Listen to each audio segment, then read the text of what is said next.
Saturnine Melancholy, How the Lord of Time Shaped Modern Concepts of Occult Depression. This presentation examines the evolution of Saturn as both a celestial and symbolic force, and how its attributes became embedded in the conceptual framework of melancholy, particularly within occult and philosophical traditions. The focus is not on clinical definitions of depression, but on the historical construction of a specific kind of intellectual and aesthetic mood, the Saturnine state.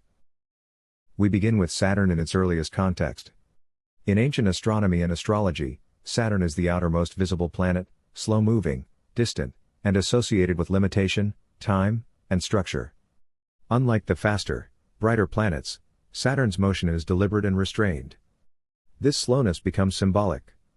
It represents duration, endurance, and the inevitability of decay.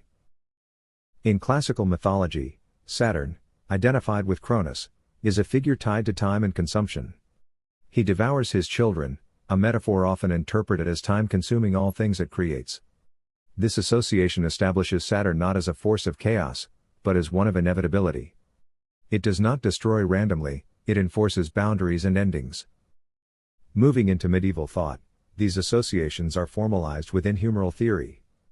Human temperament is categorized into 4 types, each linked to bodily fluids and planetary influences. Saturn is connected to black bile and the melancholic temperament. This temperament is characterized by introspection, seriousness, withdrawal, and a tendency toward contemplation. Importantly, melancholy is not initially defined purely as a negative condition. It is ambivalent. On one hand, it is associated with heaviness, isolation, and inertia. On the other, it is linked to depth of thought, creativity, and philosophical insight. The melancholic individual is often portrayed as both burdened and gifted. This duality becomes central to later developments.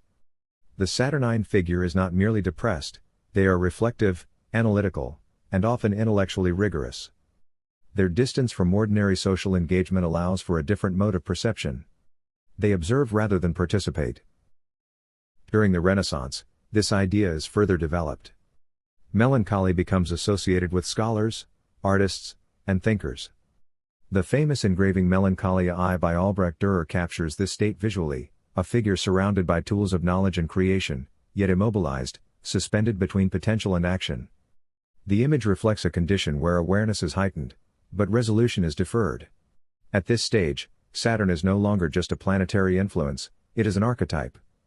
It represents a mode of being defined by constraint, reflection, and confrontation with limitation. The Saturnine individual is aware of time, not abstractly, but as pressure. Every action is measured against finitude. As we move into early modern and esoteric traditions, these ideas are absorbed and reinterpreted. Alchemy, astrology, and occult philosophy integrate Saturn into broader systems of transformation. In alchemy, Saturn is associated with lead, the heaviest and most base of metals. Lead symbolizes inertia, density, and the starting point of transformation.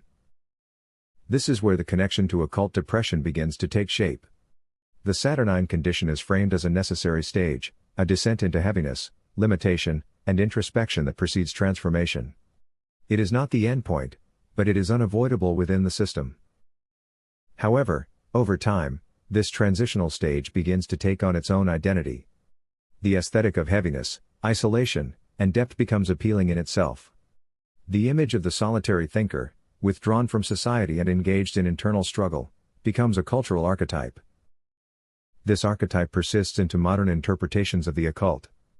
The Saturnine mood is no longer just a phase in a process, it becomes a lens through which individuals interpret their experience.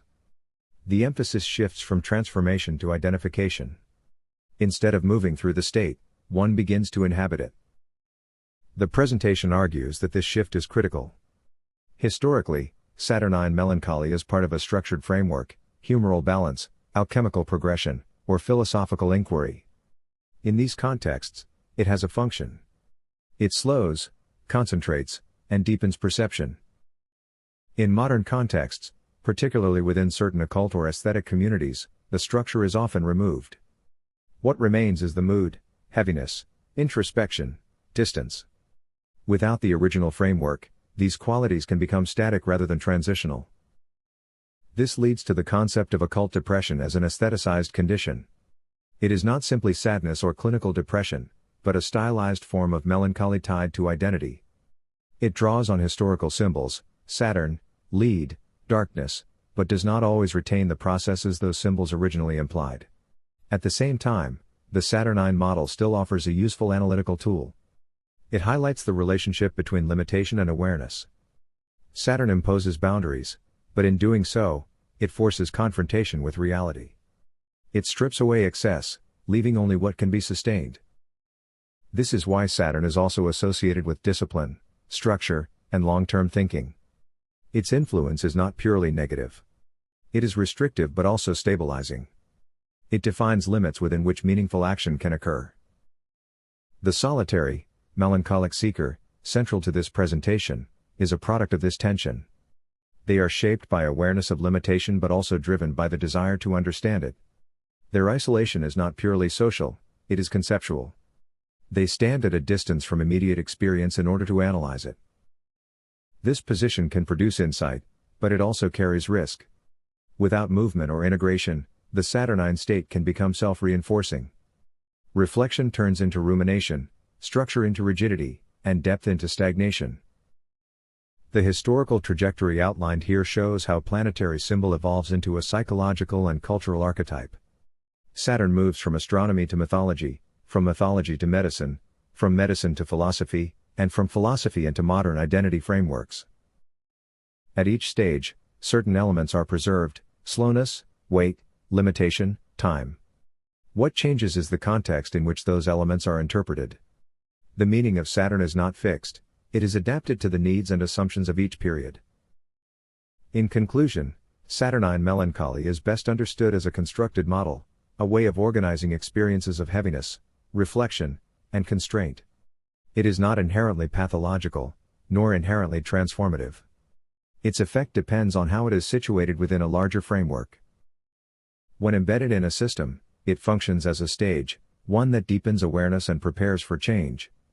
When isolated from that system, it can become an endpoint, an identity rather than a process. The enduring influence of Saturn lies in its ability to articulate a fundamental condition, the tension between time and awareness. It reminds us that limitation is not only restrictive but also defining. It shapes how we think, how we act, and how we understand ourselves within the larger structure of existence.